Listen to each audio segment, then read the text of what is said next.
we have the 49ers and Buccaneers. I wrote about it. This is the Baker Mayfield MVP. MVP game. I mean, I love the he Ted Johnson like thing. Did you see that after the game? no. What was that?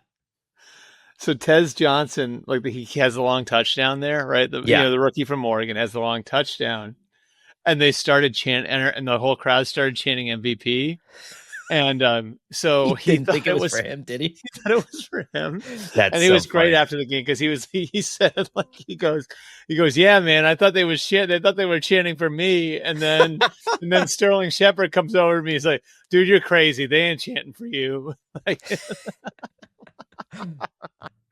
Oh, that's so great. Todd Bowles told you after the game, Albert, that he's making more adjustments. He's got a maturity level with his own play calling that I think has evolved and helped him survive one coordinator change to the next coordinator yeah. change to the next coordinator change. It's crazy Um, when you think about like when I added it up last night just to like kind of look at like all the different guys he's had to work with. You know what I mean? Like yeah, it's a lot of turnover and I think Baker, it's just you add up like what they were missing yesterday, right? Which was they're without Mike Evans and Chris Godwin. They lose Ibuka in game. No Luke Gadecki or Cody Mock on the offensive line. It's two starting offensive line. Then no Bucky Irving, right? Um, it's starting to get to the point where it's like you look at some of the things they've dealt with earlier in the year when they didn't have Tristan Wirfs, right? Like it's just they've had a revolving door, and part of that is due to the depth of the roster that Jason Light and his crew have built there. But I think on top of it too, it's a quarterback who is now able to figure it out, even when he's got less around him. He's a very legitimate MVP candidate, I think. I mean, right now the betting favorite is Josh Allen, but I would argue that Baker and whatever. Okay, so Buffalo has kind of pared down their premium receiving talent, however you want to say it, to let Josh build organically. But I think that's different than what Baker Mayfield is dealing with because again, yesterday, no Ibuka for half of the game. No Chris Godwin, no Mike Evans, no Bucky Irving. You've written about the offensive line, and while Jason Light has provided him with good backups, like all the backups are good. Yep. Okay, so let's not throw that out there. But Uh-huh. if this were Josh Allen being helicoptered into that situation, we would have already mailed him the trophy. And right or no? You're right. Yeah, no, Yeah. you're right. Yeah. And I think that Baker especially is due. I'm never a fan of overcorrections and because I think that it causes problems, but Baker kind of went from, well, he can, he'll battle with Kyle Trask for the starting job and maybe we'll see what he can do to, oh yeah, he's a top 10 quarterback, but there was never the switch flipped. And then there was never like here's your award for all the growth and all like he's like one of the best quarterbacks in the NFL now. And I think you have to put him in the front and center of the MVP talk. Right. I mean, I think I think it's like it's almost like that Alex Smith thing, like Alex Smith went through a It's a lot of good comp. change when he was younger Yeah.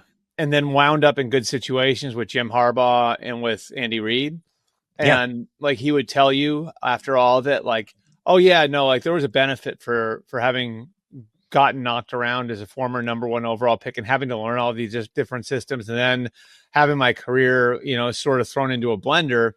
And I think Baker's getting the same benefit. Only Baker, I think, is more talented than Alex Smith, And I think that that's the part that people miss with Baker is there's so much talent there. people look at him as the two-time walk-on, right?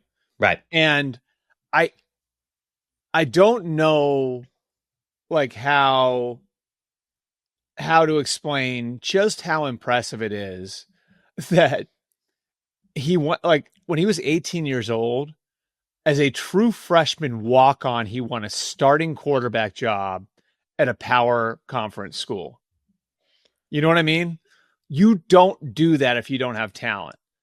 And then he bet on himself and transferred to Oklahoma and beat out all these, walked on again and beat out all these scholarship players at a true blue blood. And then he turned himself into the number one overall pick. Yeah. And these things don't happen if you don't have ability. You know what I mean? Like, and I think so often people have sort of looked at him like he's Rudy, and he's not. Like, he is a really, really talented athlete who's got great spatial awareness, who understands the game, and has a howitzer of an arm. And I think, wasn't there that Josh Allen? Do you ever see that Josh Allen clip where someone asked who has the strongest arm in the league, and Josh Allen's answer was Baker, and whoever was interviewing him laughed at Josh, and Josh was like, "What are you talking about? Like, what are you laughing about?" Like, I mean, I'm sure. Like, and if I don't know if you, he has the strongest arm in the league. That might be overstating it, but this is a talented player, and like, who is now coming of age, and who was yeah, in really effed up situations when he was younger. And I'm just telling you, like, I like, just as far as like what comes into your phone, right? There's a lot of people who've been around Baker over the course of the last 5, 6, 7 years that I know really well that are like, that's what we thought he was going to be. You know what I mean? Like, look at what he's becoming. And I think it's a credit to him for being able to withstand all that he withstood early in his career. I mean, God, can you imagine the regret if you're Cleveland right now? Holy crap. no, I mean, don't get me started on that. I'll do another hour on that. Cleveland could have kept 3 first-round picks. I mean, holy crap. Conor, I think you're the right person to write that what if story. Can you imagine? I mean, good God. I'll just leave it with this. And so Baker Mayfield leads the league in EPA when he scrambles. So think about that. We Yeah. are in a league with Patrick Mahomes, Josh Allen. Now, Lamar Jackson's hurt, but even you would assume Joe that Lamar Burrow's hurt, Jackson yeah, is but so good in those moments that even in the games that he did start, he would have an outsized impact. I yeah. mean, we're unfathomable how good he's playing.